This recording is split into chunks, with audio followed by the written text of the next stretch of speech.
Buang na taanang tauhana ha. Alos di na ka makauli diri sa balay kasi kaya na kita dito sa gawas. Ingnon ko nimo, di na gyud na mapanggan nimo uwag kay palaygyat ta lang ta ka.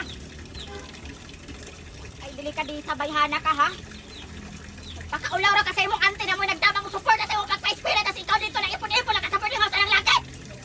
Wa manggali na nagkahon-ahon nagbisita diri sa balay.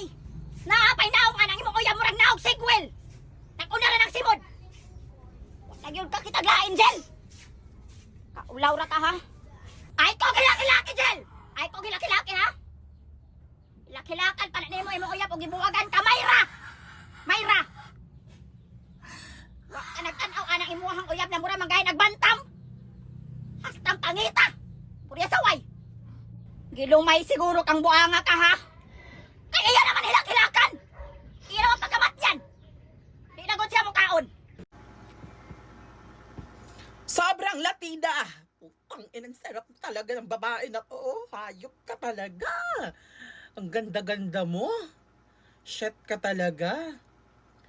Parang pag unang tingin parang sa'yo, lalabasan na agad ako. Sobrang ganda mo. Oh, kagwapa ba, Oich?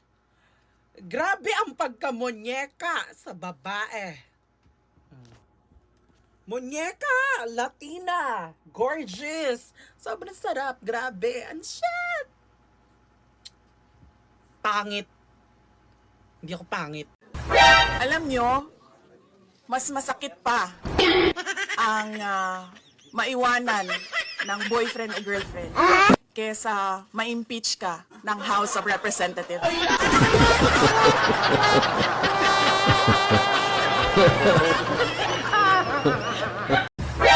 Alam ba ni Secretary de Lima na ikaw ay nangangampanya at saka tumulong kay Duterte? Opo, sir. Saka anong ginawa mo?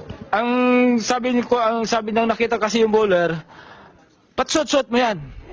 Eh, ito ang presidente ko, ito ang idol namin sa Pangasinan eh. Sabi ko gano'n, sir. Mag-a-idol ka rin lang, sira ulo pa. Sino sabi niyan? Si ma'am. Ang sagot ko naman po, sir, walang basagan ng trip.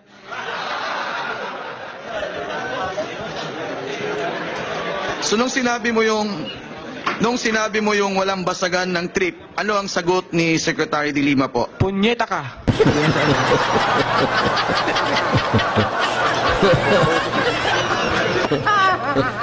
Ano ang national sports ng Pilipinas? Korupsyon,